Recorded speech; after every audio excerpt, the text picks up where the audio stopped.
put some fans on it, but it doesn't have to be completely dry. But like, see how nice all those tiles cleaned up?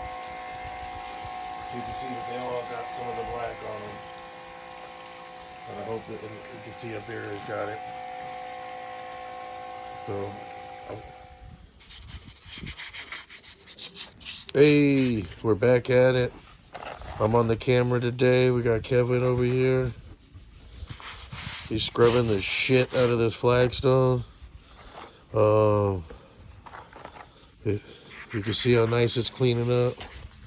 This stuff was all covered in mold and algae, and it was really bad. It's kind of how these stairs look right here, with all the black spots and all the little stuff on it there. So what we're doing is, you can see he already hit those ones, getting rid of it. Purpose of the video, I always have a purpose, is what we did here is I'm normally against like high pressure washers and machines and stuff like that, especially when I do my terracotta videos, but this is flagstone. It's a little bit stronger, not as soft, but even though it's soft, I used my very smallest one that I have right here, this Ryobi. And it's electric, it's real customer friendly, I think, you know, that's why I liked it, because it was just easy for me. And what it did is it just knocked down like the thicker chunks of stuff that were on it, so that now we could clean it with our product and get to the stuff that's really caked on there. So what we did is, like I said, we pressure washed it all, and now we're coming back by hand with acid. And what the acid does, unlike bleach and other cleaners, it actually attacks and eats and breaks down the mold, the fungus, the pores. So that way when we're done and we dry it out and we seal it, the goal is that it doesn't come back. And if it does, it's actually growing on the sealer, and then the customer can get out here and be able to clean it really good with like a stand-up brush and stuff like that. So the pressure washer over there, like I said, I think for flagstone it's okay. You don't want to get super close to, you don't want to blast it. Like I said, you just want to use it to get the more surfacey stuff. In the link below, you'll find that same machine, and there's also like bigger versions of it. If you're interested in cleaning your flagstone with something like that, and you're just maybe, it's hard getting down on your hands and knees and doing it the way Kevin's doing it here. So this is just obviously because we're trying to get it perfect because I'm getting paid for it. But if you're at home and you got it as clean as the machine can get it, you'd probably accept it. So like I said, Kevin's removing the mold here. You can see his little anvil brush there. You can see he's using his wire brushes there. It's a combination of the acid we're using. And you can find all this stuff in the links below. We've kind of done all the research for you and kind of just got all the stuff that we feel like is the best, most efficient way to do this and get this done. So once we're done cleaning it all, we're going to do like a little grout repair, like right here. See a little crack there?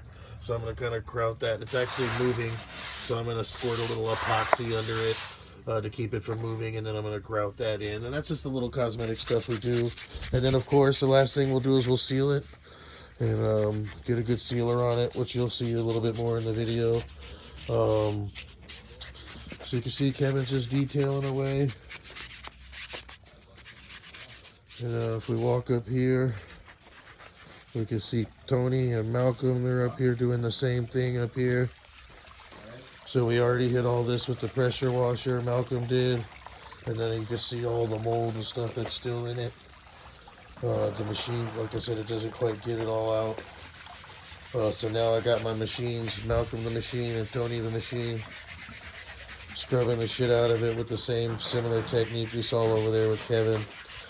You can see Malcolm's got on a jacket and a beanie. It's freaking cold as shit. We're out here in the Sonoma Valley in wine country in Northern California, and we're doing the flagstone. And when we're done, which you'll see later, it's gonna look amazing. I never say back to like new and perfect, but we get it as close as we can. It's restoration. We're the alternative to ripping this crap out here. So stay informed, people. Do your homework, do your recon.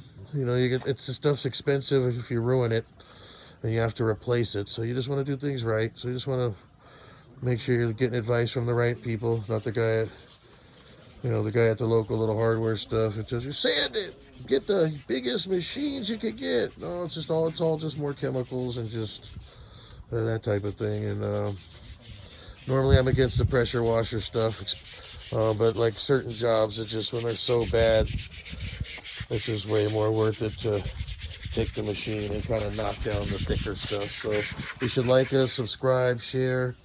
You should stay informed. And like I said, lots of the stuff we use, we put in the links below. And the reason I started doing that is because you guys, I get thousands and thousands of emails every month, every week, and I try to respond and answer every question on YouTube and on the Google. I just can't.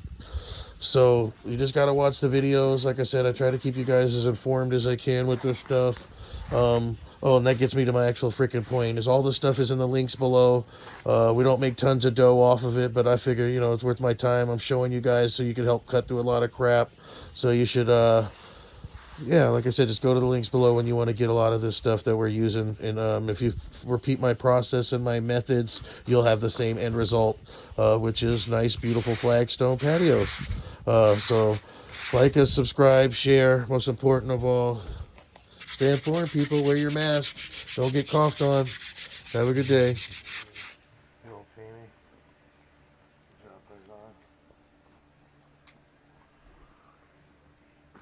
That's not wet, it's sealed.